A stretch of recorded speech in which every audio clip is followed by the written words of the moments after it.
For today's video, mini-vlog mga bossing ko, magbabalik na naman si Jane Prius. And again, mini-vlog natin. Dito ay nagmumuni-muni na naman ako dito sa Japan.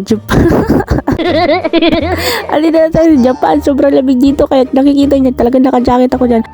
At kung nakikita niya, nagmumuni-muni lang ako dito mga bossing ko kasi nagpapahinga ako diyan mga bossing kasi katapos lang din ang trabaho namin. At kita niya naman talagang napakahamog talaga dito sa Japan mga bossing. Isa nga pala ako isang OFW dito sa Japan mga bossing.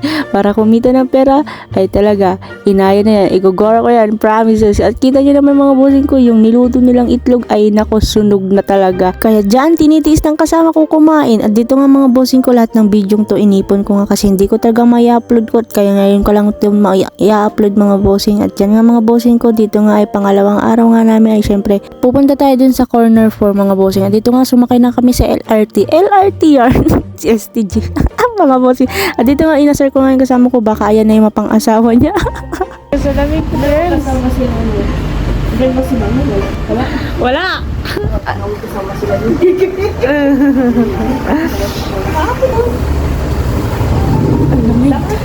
I promise of love, mga bossing ko, sobrang lamig talaga dun sa labas. At dyan nga mga bossing ko, nilalamig din kasama ko, kaya nandyan sa gilid ng ref, nagpapainit yarn. Andyan yung mga bossing ko, hinahanap nga siya, sabi ko nandyan sa likod ng ref, hanapin nyo, gumanon ako. At dito nga mga bossing ko, katapos nga alas 5, gawid kami mga bossing, gagawid na kami, gugora na kami, promise, syempre uwian na. Kaya dito mga bossing ko, hindi na ako nakapag-video kanina kasi busy talaga. At bukas nga mga bossing ko, ay babalik kami dito kasi magpapa-blessing sila. Guys, uwi na tayo guys, ha? Pagod tayo today, ha? Bukas mag-uwa tayo doon, ha? What time? Huwag niyo kalimutan yung selfie. Selfie! Marami kami doon kay